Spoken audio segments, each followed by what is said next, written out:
మాజీ ప్రధానమంత్రి డాక్టర్ మన్మోహన్ సింగ్ గారి చనిపోవడం నిజంగా యావత్ భారతదేశంలో ముఖ్యంగా రాహుల్ గాంధీ ఒక పక్క దేశంలో బడుగు బలైన వర్గాలకు న్యాయం చేయాలని ఆలోచన చేసి కన్యాకుమారి నుంచి కశ్మీర్ వరకు నడిచినటువంటి వ్యక్తి. ఇదే సమయంలో మన్మోహన్ సింగ్ గారు 10 సంవత్సరాలు అంతకుముందు పివి నరసింహారావు గారి కేబినెట్ లో ఫైనాన్స్ మినిస్టర్ గా ఉండి ఆ తర్వాత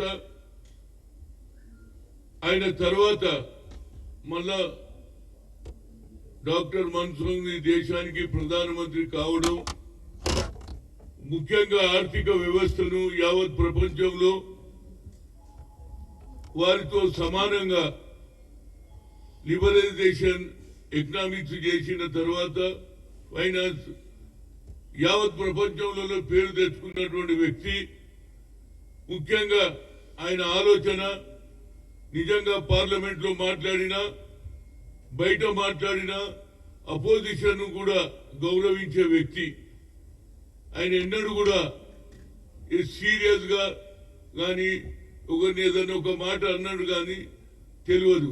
అదేవిధంగా సోనియా గాంధీ గారికి 2 సార్లు అవకాశం వచ్చినా ఈ దేశ ప్రధానమంత్రి కావాలన్నా ఆమె లేదు నేను ఉండను, ఒక ఆర్థికవేత్త బడుగు బలైన వర్గాల గురించి ఆలోచన చేసే వ్యక్తినే నేను 2 పర్యాయాలు ఆయనను ప్రధానమంత్రి చేశారు. దానివల్లనే ఈ దేశంలో అభివృద్ధి జరుగుతుందంటే అది ఆయన ఆలోచన.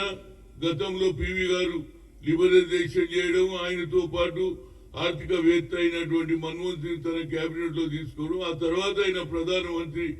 ఈ సమయంలో యావత్ భారతదేశంలో ఎన్డీఏ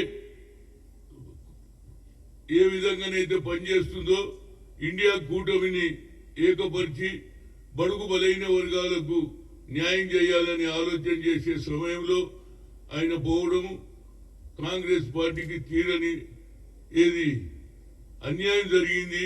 అన్యాయం అనగానే తీరని లోటు జరిగింది అనేది నా ఉద్దేశం. ఏదైనా ఆయన తోటి నేను పనిచేసే అవకాశం వచ్చింది. ఓబీసీ ఎంపీస్ కన్వీనర్ గా 2 సార్లు ప్రధానమంత్రిని కలిసి ఓబీసీ ఇష్యూలో దేశంలో ఉన్న అన్ని పొలిటికల్ పార్టీస్ మద్దతు ఇచ్చింది. అప్పుడు ఐఐఎం లో రిజర్వేషన్ కావాలని ఆలోచన చేసే సమయంలో supreme court quotation there is no reservation for OBC అని. అలాంటి సమయంలో నేను సోనియా గాంధీ దగ్గరికి పోయి, madam talent is not anybody's property, talent has given to everybody. దేవుడు అనేటోడు అందరికీ అవకాశాలు ఇచ్చాడు, కానీ మాకు ఒక అవకాశం ఇవ్వాలి. సుప్రీంకోర్టు కొట్టేసినాక మా ఫ్యూచర్ ఏం కావాలంటే అడిగింది, ఏం చేయాలని. ఏం లేదమ్మా, నువ్వు మన్మోహన్ సింగ్ గారికి చెప్పి పార్లమెంట్ లో బిల్లు పెట్టాలంటే ఆనాడు ఉన్నటువంటి లల్లూ ప్రసాద్ యాదవ్ గాని అందరూ కూడా అన్ని రాజకీయ పార్టీలు బిల్లు పెడితే IIM all India medical science డాక్టర్లు అవుతున్నారు, బిల్లు పాస్ అయింది. అది కేవలం మన్మోహన్ సింగ్ సోనియా గాంధీ వల్లనే జరిగింది. ఇవాళ ఎన్డీఏ ప్రభుత్వం 3వ సారి వచ్చిన బడుగు బలైన వర్గాలకు న్యాయం జరుగుతలేదు. కేవలం యూపీఏ పీరియడ్ లోనే జరిగింది, అది మన్మోహన్ సింగ్ పీరియడ్ లోనే జరిగింది. నిజంగా నాకు చాలా బాధ ఉన్నది అలాంటి వ్యక్తి లేకపోవడం. ఆయనతో పాటు నాకు 2008 లో మంత్రిలో కేబినెట్ లో తీసుకోవాలని సోనియా గాంధీ చెప్పడం, ఆయన కూడా ఆలోచన చేసి నా పేరు ఇంక్లూడ్ చేశారు. కానీ వేరియస్ పరిస్థితుల్లో నాకు అన్యాయం జరిగింది. అయినా పర్వాలే, కానీ మన్మోహన్ సింగ్ లాంటి వ్యక్తి చనిపోవడం నాకు చాలా బాధాకరంగా ఉంది. ఎందుకంటే ఆయన దేశంలో ఒక మంచి ఆలోచన కలిగిన వ్యక్తి. నేను అనుకుంటా ప్రధానమంత్రి ఉండి అదే మామూలు మనిషిలాగానే సామాన్య సిటిజన్ గానే ఉన్నాడు, కానీ ఎప్పుడు ఆడంబరాలు చేయడమో లేకుంటే ఇవాళ రేపు ఏ ముఖ్యమంత్రి ఏ ప్రధానమంత్రి వచ్చినా వాళ్ళ ఆలోచనలు వేరు.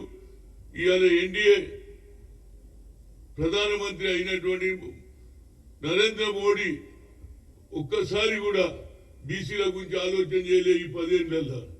నేను ఆయనను కూడా కలిసిన 3 సార్లు. ఏది మా జనాభా ప్రాతిపదికంగా మాకు ఉన్న ఒక మినిస్ట్రీ సెపరేట్ మినిస్ట్రీ చేయాలి.